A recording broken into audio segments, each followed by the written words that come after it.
Hello friends, thanks for tuning in. Glad you could join us. We're coming at you today from this beautiful village of Skaneateles, New York, just west of Syracuse. And I'm here at Sky Yoga and Wellness, an amazing studio. And today we're actually going to talk about taking your yoga practice off the mat. And I have a special guest to speak on this subject with us today. My guest is Courtney Chase. Great to see you again. Good to see you. Thanks for joining me for this. And I love all the stuff that you're doing. Thank you. And so we've done quite a bit of talking over the past few months. And one thing I think is really cool is you're not just doing yoga on the mat. You know, and I think a lot of times when people think about fitness and yoga and various things they might do in maybe a studio like this or in a gym, they're thinking of it only in that place. Mm-hmm. But you're thinking of also taking it off the mat. So tell me what you're thinking about that. I love this concept because we already talked and I know some stuff she's going to say. But if you don't mind sharing, what's your approach behind this? Well, yoga teaches you almost a way of life. It teaches you mostly to be present and aware. We spend a lot of our time being kind of caught up in what's already happened and worried about what will happen, that we miss the actual moment we're living in. So when you come to your mat in a practice, it teaches you to be there, to be present, to be mindful, and then it builds that so that you can actually step off of your mat and do the same thing and actually experience your life. That's powerful. I know even in this past week, since I saw you a week ago, I've caught myself in situations where I'm not present at all, like a whole bunch of times. And I go back to what we've talked about, and it's actually helped, so I have to thank you for that. You're welcome. Because, it's been a fairly demanding week. Everything's good. It's just really busy. And I keep thinking forward all the time. Mm-hmm. So let me ask you this. How, as an instructor, as a coach, people come in.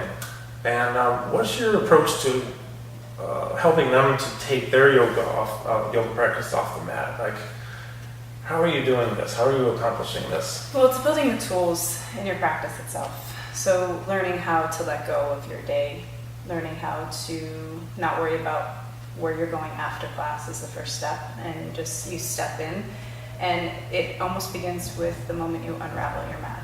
Mm-hmm. And you roll it out, and it's your space, and we hope to provide a safe space for people where they feel like they're welcome and they can let go. And then from there we work on, connecting to your breath, connecting physically to your body and feeling that. And then you build forward to be able to move those things off the mat. When you are on your mat and you're challenged, whether it's with a balance situation or with something that's a strength situation where it's pushing you to your limit, things will arise. And can you not get swept up in that line of thought? Can you stay focused on what's going on and be okay with exactly where you are? Because it is your practice. So I'm imagining, for example, a challenge comes to them on the mat physically. Mm-hmm. So now they need to get through that somehow, right? So for a lot of people, balance is a big one. Mm-hmm. So a lot of us have balance issues because it's not something we practice, and if you don't use it, then you lose it. And when you're in a situation where you feel like you can't do something, frustration can come up. Anger can come up, self-doubt can come up, and all these things bubble to the surface. And from a yoga perspective, it's not necessarily that you turn that off from bubbling up, but you acknowledge that it did happen, you're feeling that, now what? And you move forward from there, so you don't get stuck in that wave, in that train of thought. So it seems like maybe if they do that enough times, perhaps it could generate like a habit. Absolutely, and that's where you work into building into deeper levels of the connections to yourself, working in especially your parasympathetic system, so working into the nervous system, the calming system of the body versus the sympathetic system that we're all very, very closely knit to. Mm-hmm. I know. So and that happens working into kind of bringing the yin side of your practice into the yang side, so the softer side into the more powerful side. And so you can be in a power yoga class, you can be in a heated class, you can be in a class that's really demanding, but can you still stay centered and focused and calm? We were talking about this recently, you and I, getting in the car and driving. Yes. I always use the example of you get in your car and someone cuts you off, and what happens? And for most of us, we feel anger or irritation. And if you come at it from a yoga perspective, you kind of can look and say, you know what, it's really not that big of a deal, and maybe they had a bad day, and you just become more compassionate. And it's in a heightened state that you can calm yourself down. Yeah. So I was here a week ago, and we were talking about a lot of things. And so over the past 7 days, I've had my instances on the road. I'm like a lot of people. I mean, that I own that piece of road that I'm on. You shouldn't be there in my place. You're trying to push me out of that place. Problem is, it accomplishes nothing. If I allow myself, it's all about allowing, right? Like, if I allow myself to let somebody else control my feelings, when I can't do anything about what they're doing, I kind of like battling against myself. So I have to thank you, because the past week I've actually had less. Now, I've never done road rage. I don't do that, but I've had less of those moments where I'm, classic example. Driving down Route 48 out of Wellsville, somebody pulls out in front of me from usually Idlewood Boulevard. I don't know why. There's no blind spots. They almost seem to pause and then wait to go out right in front of you. But even if I honk the horn and pass them, I usually get to my destination about 10 seconds sooner. And it wasn't worth my blood boiling. Right, because all that stress is not healthy for the body. So we have a choice, and it's a very Buddhist principle that everything begins with a thought. So the thought, begins to transition into your words, and your words transition into your deeds, and your deeds into your habits, and your habits into character. And everything, we have a choice with our thoughts. And that's, if we're mindful. I remember you mentioning that now. I'd forgotten about that. That actually the whole thing about thoughts connected with building character, that whole line of connection is so fascinating. Because I would have stopped probably at actions, but it's a step further when it's your character. It's a saying of Buddha. So. I love that. So let's go a little deeper into this. For example, with your people, I'm just curious to know, what are some examples of things that they've, because I know people come to you and say, thank you, and this has helped me with blank. What are some of the things that you've experienced that people are telling you? If someone's having even a bad day at work, I've actually had people tell me that they sneak away into the bathroom to do some alternate nostril breathing, some Nadi Shodhani, and it's a way that balances your energy lines of the body.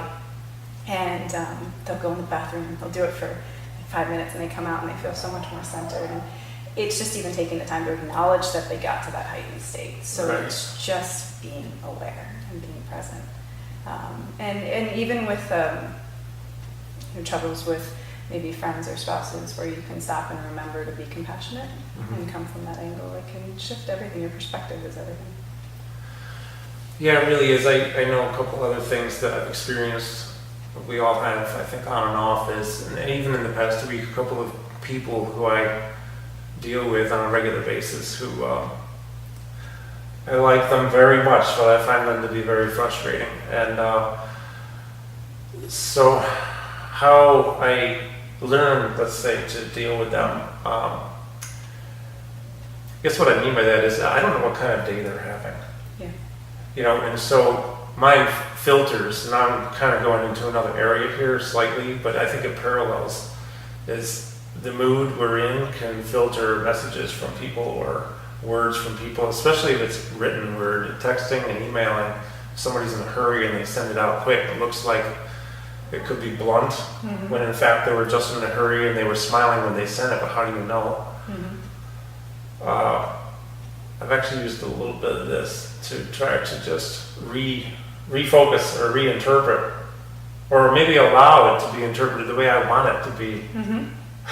That too. Well, communication is key, period, and communication lines get kind of crossed there. Yeah, and that's a big one too. I think written stuff can really, it can cause a lot of problems. Well, we speak even through our eyes, so you can read a lot from the way someone looks at you. That's true. And you lose that. That's true. That whole thing. And then when I say I have difficulty dealing with them, I think the difficulty actually comes from me and it's not them. You know, so it's a learning curve. So going back then, I think, like for example, one of the things that I find really cool and a driving force for me in any kind of activities I do or things I'm interested in, like running or whatever, the idea that you get engaged, like you were saying, you roll out the mat, and that's like the beginning of the process. I might even say for some of us, it might even start when we get in the car and come here, or Absolutely. we walk in the door, Walk right? in the door, Yeah. Remove your shoes, whatever your process is, it starts to set the space. Yeah. And you find that even, you know, for yoga doesn't have to be the only path to that. You know, for running, for a lot of people, it's meditative, and so it could be the moment you lace your shoes. You know, you start to set your mind on exactly what you're doing and let go of all of the extra things around you and the things that don't apply, right? The things that don't serve you in that moment.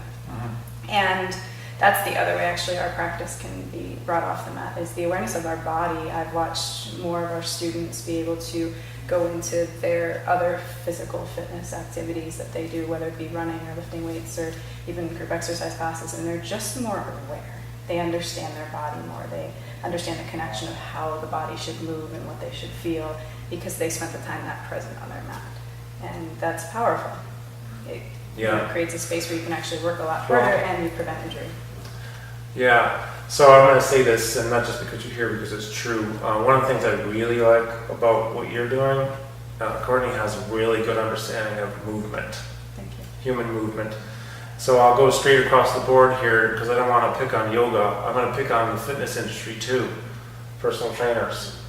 I think everyone who gets into this business has good intentions, but I have met very few in my extensive traveling and education who really understand movement.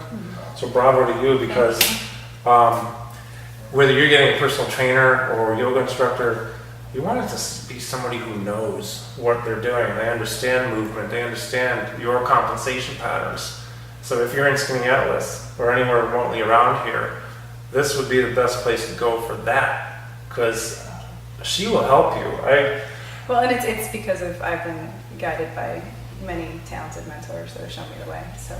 And same here, and I'm grateful for our friend Eric. I mean, he was my trainer. He was my first trainer.